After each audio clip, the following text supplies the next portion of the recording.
Hello and welcome to the Western Sydney University Launchpad 2021 Startup Accelerator Showcase. I'm Beck Pham, the Program Manager at Launchpad, and I'm excited to be your host for today. I'd like to begin by acknowledging the traditional owners of the land on which we meet today. I would also like to pay my respects to elders past, present and emerging. I extend that respect to Aboriginal and Torres Strait Islander people with us. The purpose of today's event is to celebrate and showcase the startups who have just completed our 6-month accelerator. Our format is a fully online showcase, which will hopefully offer you a great way to learn about the Launchpad program, along with a keynote address and a series of breakout sessions for you to engage directly with our founders. Before we begin, I'd like to introduce Don Wright, our Director of Innovation and Entrepreneurship, to welcome you on behalf of the university. Hi everybody, and good morning and welcome to our 2021 Startup Showcase. It's great to have you along, and on behalf of the university, I want to extend a really warm welcome to everybody and hope you really enjoy the event today. I'd also just like to acknowledge any Aboriginal or Torres Strait Islander people here today and acknowledge any of their elders past, present or emerging. Look, I think the first thing I want to do is just congratulate the startups. I mean, we all know we're all working in tough times these days. We all know it's difficult, but in particular, these guys have gone through a program that's had to really, pivot halfway along, and where we were doing things in a hybrid mode, we've had to turn to a fully online mode during lockdown, and that's been difficult. That's been challenging, and I think just obviously for everybody, staying focused, staying engaged, and staying committed these days, it's really difficult, and we've really seen that with this group. So I think we've only had one company drop out of the 21 or 22. So look, fantastic effort, guys. I think you'll really enjoy seeing these companies. I think there's lots of really special people in the cohort that are doing some really interesting things. So, we'll really enjoy hearing from them all today. Also, just want to congratulate our team, Beck, Jamie, Jonathan, who really primarily ran this program. They've done a great job. They had to deal with that whole pivoting as well, and obviously, execute and, maintain the quality of the delivery and all of the, the logistics and everything else that goes with it. And look, I've seen the great job they've done, so I really want to acknowledge that and thank them for their efforts. Just to talk to you a little bit about Launchpad really quickly. If you're not too familiar with us, we'd love you to come along and have a chat with us, particularly when we get out of lockdown. Come in and see what we're doing. We really are trying to do things differently here. When we set out to start Launchpad, we really didn't focus on let's build a business incubator. It was really about let's create an ecosystem. Let's really get the ecosystem in Western Sydney really really get things happening as well as we could in terms of all those interactions we need to create, all the new infrastructure we need to put in place, all of the new programs. And look, I think that's worked really well for us. I think we're starting to see the benefits of that now. And I think, I hope you've been hearing a lot more about what's been happening out in the West from a startup point of view. But if you haven't, I think you will be pretty soon, because there's, we've got so much opportunity in Western Sydney. We've got the 3rd largest region in the country. It's the fastest growing region. We've got infrastructure investment like the new airport, the Aerotropolis, Westmead, all of the health and innovation precincts across Liverpool, Campbelltown, Penrith, Bankstown. We've really got these great driver industries in health, education, construction, manufacturing, plus these emerging sectors around cyber and gaming and new, clean tech. There's so many fantastic things happening, and because there's so much investment, it's a great place to come and innovate. It's a great place to start companies. It's a great place to come and solve problems, develop IP, access talented people. So look, I really encourage anyone who's not familiar with Western Sydney and Launchpad, come out, have a chat with us. That building you see there behind me was ready to go 2 days before lockdown, and then, lockdown hit. But look, we've got that building opening up as soon as we're back in. It's an innovation hub built with UNSW as a joint venture. And we've got the whole 1st floor dedicated to Launchpad as an incubator. Got a fantastic makerspace in the basement with all sorts of tech. And we've got all our researchers and engineering school, and our School of Architecture as well. So there's lots of great, it's going to be a fantastic ecosystem, use that word again, in place in itself. So really encourage you to get along and see that. Look, just to touch on next year, and Jamie, I think, is going to talk to you more about next year, but we've really tried to look at our programs and take a step back and say, right, what do we need to keep growing this ecosystem? What do we need to do to keep evolving and improving? One of the things we've done, we've put in place a high volume entrepreneurship training program for our students and our researchers. It's called Venture Makers, and you'll hear a lot more about that in the future as well. But we want as many students as possible to be getting some sort of entrepreneurship experience. It's so critical for them as they move forward in the new economy. The sorts of opportunities they have will be so much about recognising opportunities, taking them, whether it's their own enterprise or working as an entrepreneur in another organisation. So that's something really fantastic happening. And in terms of startups, we've really tried to reimagine startup acceleration. So as I said, Jamie will talk about it a bit later, but we're going to triple our capacity for accelerator cohort places next year. And I think there's some really exciting changes that you'll see as we introduce our new range of programs. So anyway, that's enough from me. Really keen to let you get on and see the main act. And I'm really keen as well to get to hear more from the companies. And I think this is going to be a great event. It's a new format. Beck's promised me there will be no glitches, and I'm sure she's right. No, but it'll be great. And look, this is an opportunity. We really have to embrace this new world we're in, and this is what we're trying to do today. I hope you're really going to enjoy it. Welcome again, and have a great day.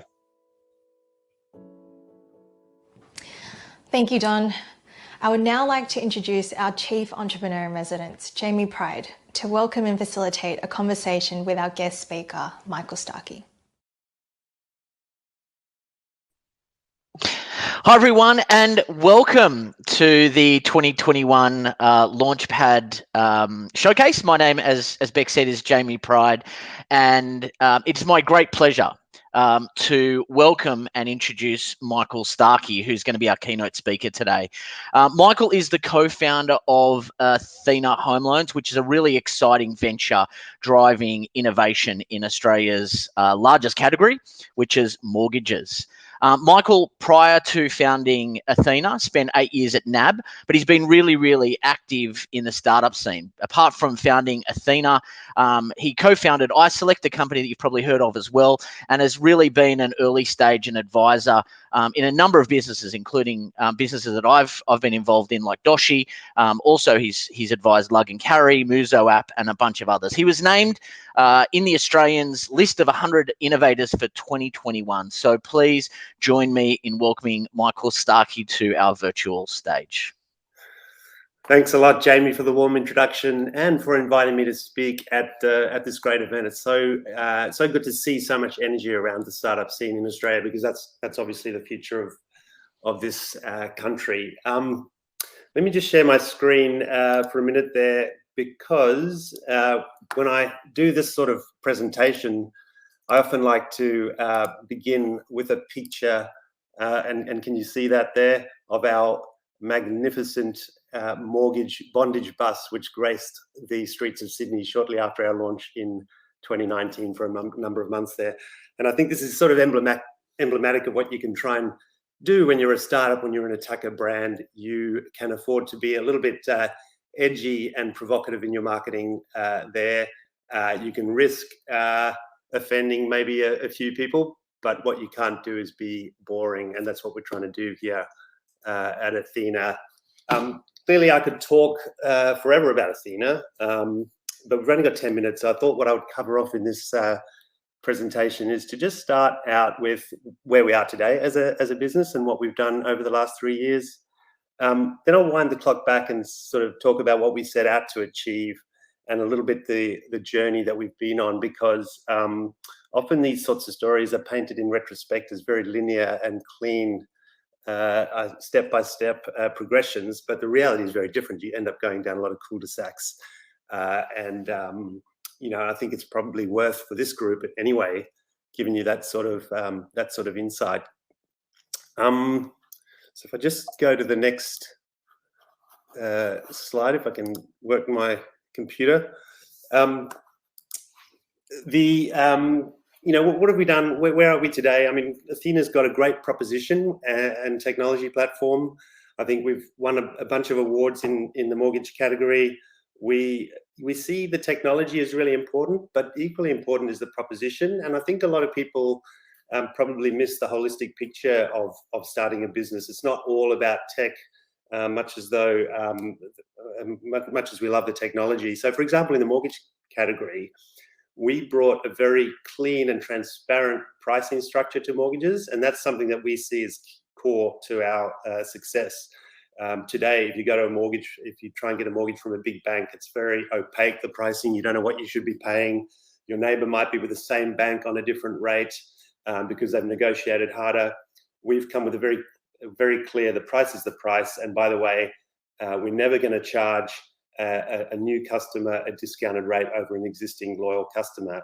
So we've built a great product proposition. We think we've grown quickly. We started the business in 2017 and we spent 18 months building the business, but we launched in early 2019. And since then we've settled just over $3 billion of mortgages, and making us, I think, the fastest growing fintech in the country. We've achieved a customer NPS of plus 90%. Now, if you think about mortgages as a category in the banks, the mortgage customers were among the least satisfied of all for all customers. So that we see as a real standout achievement to have such a loyal customer following and satisfied customer following there. Along the way, we've got really, and this is really important in our category, we've got fantastic backers, both on the equity side and the debt side. So we've raised about $200 million of equity capital from the likes of Airtree and SquarePeg as two of the leading VC companies in the country. We've also got three big super funds on board in Aussie Super, Sun Super, and Host Plus, and they've been fantastic in supporting us in follow-on rounds. The likes of NAB Ventures and Macquarie have also invested in us along the way. That's on the equity side, and of course, in a business like mortgages, you also need debt funding, and we've had to get the backing of a bunch of domestic and international wholesale banks and different types of wholesale funders there as well. And every business is different, but we happen to be in a category which is capital intensive. So that's a little bit about where we are today and what we've done. If I just take a step back and sort of talk about what we're trying to achieve at Athena, as Jamie sort of said in the introduction, this is the largest category in the country, and so we're not the first to realize there's lots of money to be made out of mortgages. Typically, what we find is companies coming to this space doing one of three different things. One is they sort of recognize that there's a big value chain in mortgages, and they just sort of pick one part of the value chain. So, for example, to be an online broker, and so what they are is a shiny front door onto legacy product and platform. Or the second model we've seen is the neobank model, where you say, okay, banks are big and complex and so on. Let's start with 21st century technology and create a bank from scratch. So we've seen that as a model that's been tried in this space. The third type of model is people who say, okay, well, the banks are too hard to compete with in prime mortgages, so I'm going to go up the risk curve and I'm going to do sort of subprime sort of stuff, and that way I can afford to have a less efficient model. So those are the sorts of models we see. We saw the opportunity to think a little bit differently and build, and we're none of those things. We are an end-to-end business, so we've got the acquisition, origination, and servicing platforms, and also our own funding program. So we are an end-to-end mortgage business. We're not a bank, and we have no intention of becoming a bank. We really are around connecting wholesale money with retail borrowers, and the most, at its heart, it's a cut the spread play there. And we're competing head-on with the majors in prime mortgages. Three main parts of our strategy there. One is around cost and complexity, and we come from big companies. We've seen the difficulty in dealing with legacy platforms, etc., and we saw the opportunity to do a fully cloud-based end-to-end business with all the data persisting through the platform there. And pulling a lot of cost out of the process there, passing the benefit on to the customer. The second is around channel. So Aussies are pretty good at adopting digital channels, and probably all of you guys use digital in most of what you do, but mortgages seems to be the big exception in that space. It's probably only about 3 to 4% of all home loans in this country sold through digital and direct channels. And we think that's partly because processes haven't been well engineered for a digital application there, but also because the things like I mentioned before, like the pricing structures are so opaque that it becomes very difficult to sell a mortgage online. So we sought to see if we could ride the wave of mortgages moving from 3% online to, let's say, 30%, which is what you started to see in the US, for example. Third thing we're trying to achieve there is around funding innovation, and that's probably, when we talk about the journey we've been on in some of the cul-de-sacs, it's probably one of the ones where it's least obvious to the average punter what happens.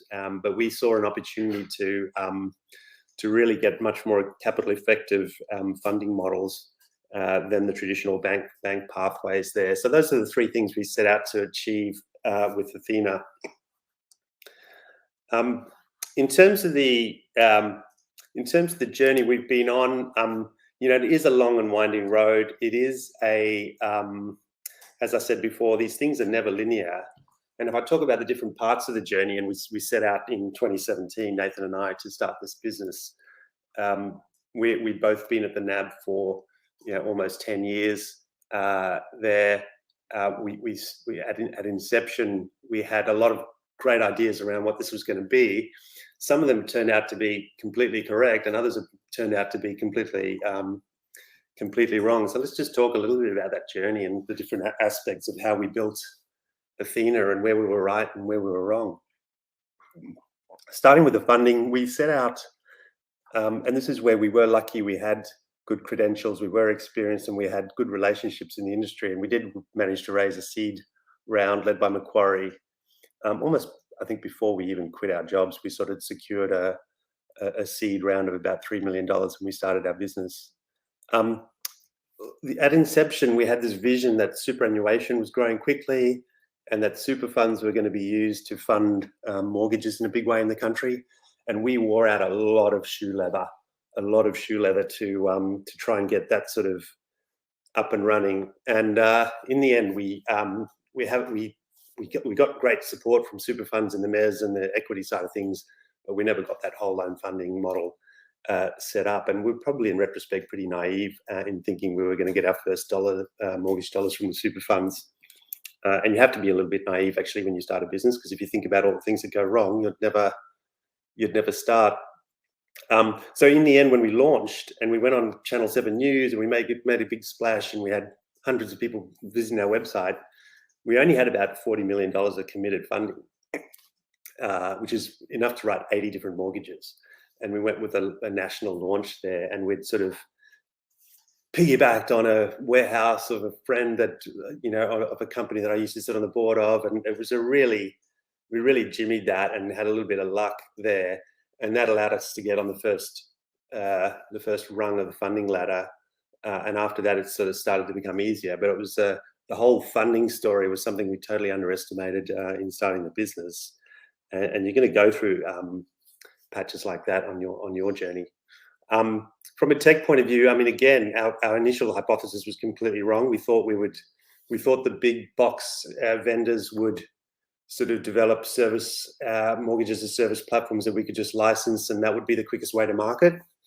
We were lucky to hire a CTO who'd sort of come out of Atlassian, and he had a better vision of what 21st century technology looked like, and he quickly corrected that, and we sort of went to a new cloud-based lending provider for the core servicing platform there. And again, really quite a big change of direction from when we first set out there. Culture and team, I think we did really well. We hired senior people early on, and when you think about what you need here, you do need lots of cross-disciplinary experience to do something like mortgages, marketing, operations, risk, treasury, product. All these different aspects have to come together. We grew the team to about 20 to 30, I think, just before launch. At the end of 2018, we spent a lot of time talking about the sort of culture we wanted early in the business, because we recognized the importance of a culture to a company, and we had some values that we have that we try and live there and breathe. And and then branding and proposition. We had a very strong emphasis on that even before launch, because we recognized the importance of building a consumer brand and standing for something with the love us and leave us proposition. Come to Athena and we'll try and help you get rid of your home loan type thing. It was almost a case of the branding positioning really driving quite heavily our strategy after that. So 18 months to build the proposition with lots of focus on platform and brand and team. Launched in early 2019. Lots of luck. Lots of luck there in our first year of launch, because it happened to be a year where there were 3 rate cuts in a row, and that allows us to get a lot of free publicity. So when you're a startup, you're in the trenches and it's guerrilla warfare. You don't have tens of millions of dollars of marketing budget, so you got to ride the wave of publicity, and you got to trying to get newspaper headlines to get your name out there. And that's what we did very successfully in 2019. And I have to confess, we had a lot of luck and a lot of tailwinds behind us there. And that's the bit that allowed us to then settle hundreds of millions of loans and then get onto the trajectory where we turned into a scale up and allowed us to then raise the Series C and D. So look, very difficult to sum up that whole journey in 10 minutes, but I hope that gives you a little bit of a flavor for where we're at and the journey we've been on there. Jamie, I don't know if you want to sort of open up the floor a little bit there to a bit of Q&A. Yeah, thank you, Michael. Look, an amazing journey, and I think we could talk to you for hours. Certainly, I'm sure there's plenty of entrepreneurs out there going, "How do I raise $200 million or $3 million before I quit my job?" Yeah. But we've seen an explosion of entrepreneurialism due to the pandemic, and I think that's only going to continue as people start to quit their day jobs, like you did, and take up, I guess, the mantle of an entrepreneur. What advice would you have for our budding entrepreneurs and people who are sitting out there in the audience as to, if they're thinking about, what, I've got an idea and I want to leave my day job. What advice would you have to those entrepreneurs or people who are looking to escape the corporate world? Yeah, no, good question, Jamie. And I think that, the main piece of advice is not to listen to too many people, to be honest, right? Because everyone's situation is going to be different. And every business is different. And if you can bootstrap without any cash, all the better, right? You're not going to dilute yourself. So our template, the thing that worked for mortgages is not going to work for everyone. I will say, I spoke to an entrepreneur yesterday who's moonlighting and building his proposition. And the advice that I gave him, because he sounded like he had a fantastic idea, really good credentials, and all the rest. The advice I gave him was, look, you're not going to know everything. You're not going to have the answer to everything before you set out on your journey. There are some things you're just going to have to solve. In his case, it was the marketing. How do you go out and market this? I said, well, you've got a great proposition, you've got a great team, you've got good tech. You're going to have to solve for your marketing at some point. You're going to have to hire a marketing person and find out how to go to market. But that's, you're not going to solve everything. You've got to have to take the plunge and work your way through some of those things. So that would be one thing. Having said that, you do need a good idea and you do need the ability to execute, and relationships are really important. One of the common threads through all of those challenges that we had were the relationships that we developed through our careers. And the younger you are, the harder it is to leverage those, because you haven't had as many of them. But your relationships are so important. Without don't burn bridges. When we left NAB, we never thought we would have relied on them for debt funding, for example. They ended up helping us in one of our warehouses. So we cultivated and leveraged a lot of broad relationships in the Athena journey. Yep. Michael, just such a wealth of knowledge and an amazing journey. We can't thank you enough. I know how busy you must be, running the company, and certainly during the pandemic. We, from all of us here at Launchpad and from our cohort, we really want to thank you for your generosity of time today, and hopefully we will get to speak to you again in the future as well. So thank you, Michael, and Beck, back to you.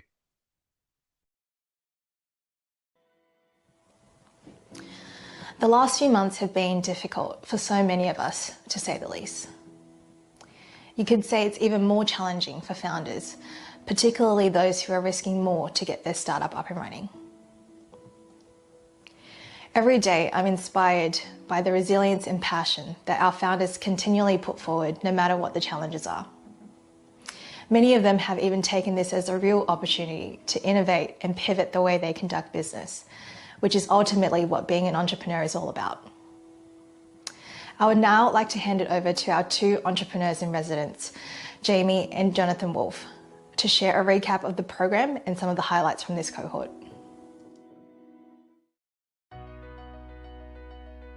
We started out with a diverse and large group of people from the Western Sydney ecosystem and across New South Wales, with people even coming from Wollongong to be part of the program, which was great. The program kicked off with a one-day workshop where we got everyone together so they could meet each other in the cohort, get to know each other a bit, meet the entrepreneurs in residence, meet the team at Launchpad, and begin to start to understand the cohort that they were involved in.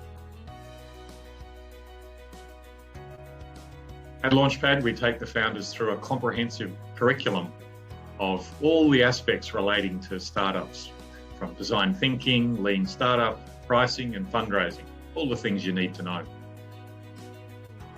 I went into this program with just an idea on a page, and now 6 months later, I've received the New South Wales Government MVP grant, and I've actually gone and built the MVP for my product ConvertDAO, which has been thoroughly validated in the market as well. Most accelerators are short and they drag you through the content. Launchpad is paced to make sure information sinks in and that you're ready to go to the next step. It's not rushed. The founders also received a lot of support from the wider ecosystem. Our mentors, experts and academics provided connections, perspectives and advice on areas spanning from growth marketing, IP management, employee share option plans, mindfulness and even ethics. I am amazed by the program's depth and learned about prototype product development process. What surprised me the most about the Launchpad program was just a structure. I think for people like me with a full-time job and doing entrepreneurship as a part-time, a well-structured program really helps you in really managing your time and consolidating the knowledge that you acquire through the program. At Launchpad, we know most startups fail, but resilient entrepreneurs will get back up and go at it again. Also, we focus on growing the founder capability and capacity together, not just the startup. It's the best foundation accelerator for someone wanting to be an entrepreneur for life. We believe that one of the most important things in a program like ours is to building the connections between the founders, to have the opportunity to deal with like-minded, talented people who can support you in your tough times and also cheer you on in your successes. Talking to other founders and being part of this program, I found out how humble and how giving the community is. I felt like putting us in the same group with more experienced businesses actually allowed us to learn a lot more. We all appreciated the opportunity to work with this richly diverse and talented group of people. We trust they'll continue to grow their companies and themselves and be involved in the Launchpad experience for a long time to come. If you're a founder who wants to be part of this community and learn from these founders who'll soon be alumni, then please visit the Launchpad session afterwards to learn more. I would now like to hand it over to Jamie once again to share what we have in store for startups in 2022. Here at Launchpad, our purpose is to develop resilient founders who create sustainable and innovative businesses that meaningfully impact society and the community as a whole. We do this through founder care, academic rigor, technology support, and practical experience. We've got an exciting plan for 2022 and we've reimagined our future accelerator programs. Next year, we'll be running multiple programs for early stage startups, whether you've just got an idea, an MVP, or if you're ready to launch and grow. So we'd love to hear from you. We're opening early rounds of applications today. The link to apply will be put in the chat. People who apply early increase their chances of acceptance through early offer rounds. For those attending today who apply, we'll also provide feedback where possible and allow you to improve your application for resubmission. If you're currently or planning to work on a startup, then please come to the Launchpad session afterwards to find out more. Before we conclude the formal part of the event, I'd like to thank the Australian Government's Incubator Support Initiative, which provided funding assistance for this program. We'd also like to thank our corporate partners, Landcom and NAB, our community partners, our mentors, and also our university colleagues for supporting Launchpad and the founders. The support you provide and the extensive network that the founders can tap into when they join Launchpad is what truly makes the program unique. Now, here's what's going to happen next. Don't go anywhere because the event is just getting started. For the next hour, we will be proceeding to the session area of the event. The startup and the Launchpad team will be running 4 blocks of 15-minute interactive and facilitated sessions. Our founders have been trained to pitch, answer tough questions, and run experiments. You'll find each of them would like your help in different ways. To give you the best possible experience to engage with both our founders and the people in the room, we have shifted from our traditional pitch session to this interactive format. We believe that everyone here, whether you're a founder, mentor, student, academic, corporate, investor, or community member, will have a unique value add for our startups. Our ask for you when you meet the startups today is that you are generous with your feedback and willingness to help. Hopefully, through browsing the expo this morning, you have decided which session you would visit. If not, here's a quick recap on who the companies are.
Once again, thank you for joining us this morning. I hope you have an enjoyable time with us and make a lot of great connections. See you soon.